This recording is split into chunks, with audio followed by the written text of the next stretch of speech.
we're talking about see something, say something. We have the story of the grandmother in Washington State told the law enforcement about a grandson that had stopped a massacre of a high school there. I mean, how come the FBI couldn't find him?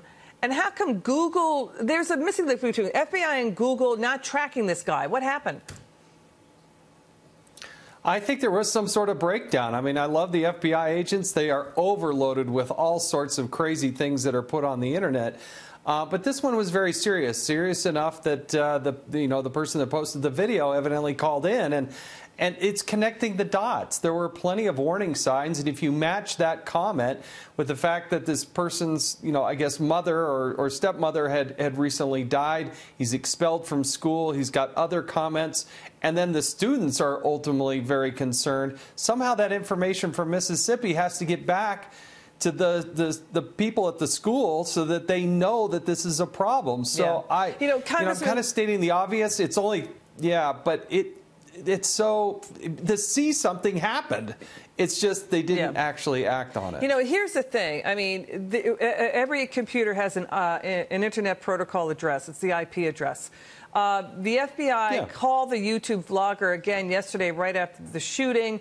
They're trying to do their level best. I think that where does it come in for social media companies to get on the stick and help track these potential mass shooters?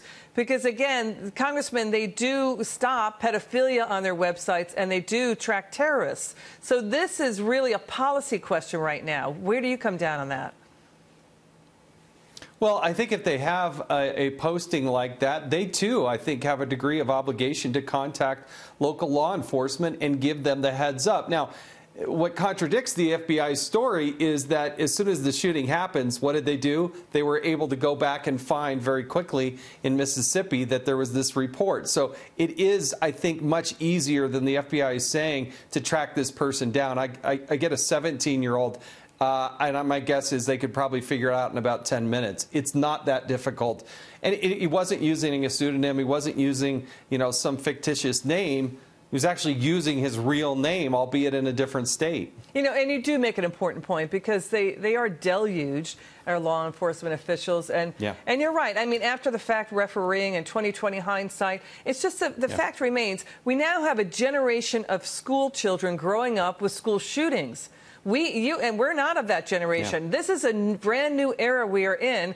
And to your point, Sheriff Israel of Broward County reiterating earlier today the importance of self-policing on social media. Let's roll tape. Give police the power. If they see something on social media, if they see graphic pictures of rifles and blood and gore and guns and bombs, if they see something, horrific language, if they see a person talking about, I want to grow up to be a serial killer, we need to have the power to take that person and bring them before mental health professionals at that particular time, involuntarily, and have them examined. Your reaction here? No, I think that's right. That somehow there is a resource officer who's in charge locally at that school, and the information needs to get to that person. And prosecutors actually have to prosecute this. And right now it's just taken, oh, hey, it's just the internet. You can say or do anything. But we got to start believing these people. When they're talking about sexual assault, when they're talking about murdering people, when they're talking about being a school shooter, believe them. And engage with them. And then somehow those people that are off balance and can't distinguish right from wrong, they can't be able to access a gun. And Congress has got to act. There is a piece of legislation, FixNICS, NICS.org. Go to fixnics.org and you'll see even the Shooting Sports Foundation is trying to fix this. They have been for years, and it is time. I think Congress can help fix this. It won't fix everything, but it'll make it better so that instant background check system it actually works, and people like this guy can't get a gun. Yeah, we just had Colonel Northon talking about the importance of upholding Second Amendment and the Fourth Amendment, all of those rights.